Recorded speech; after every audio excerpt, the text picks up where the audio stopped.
The secret school retention tactic.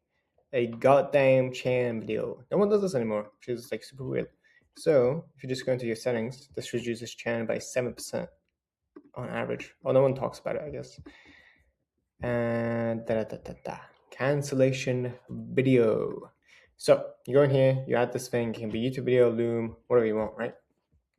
And how this looks like from a user perspective. So if I go into one of my favorite communities, click cancel, comes up with a video, and then you can make this like however long you want, right?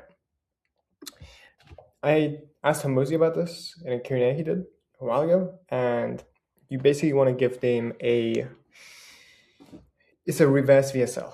So on the VSL video sales that are at the front end of the about page, you're selling strongly on desire, but now you're selling strongly on FOMO.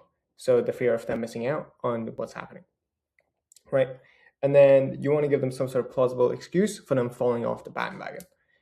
So yeah, I've been there too, man, where this thing happened that stopped me from doing Y outcome of community, right? And then you want to offer them some support. So message me, let's book a call, blah, blah, blah. I would also suggest making it funny. So if I go back to my post a while ago, it's like, if you check these out, you can just search this up in Schoolers. They're pretty funny. Like, they're just very, very chill and very, very funny. I at least have a funny beginning. I'm pretty sure Max's one starts with like the Rickroll, right? So, and the reason for that is because you kind of want to get them out of the pattern recognition that they're in and the kind of the mood they're in. And that should help. It's one time and it helps forever. Bye.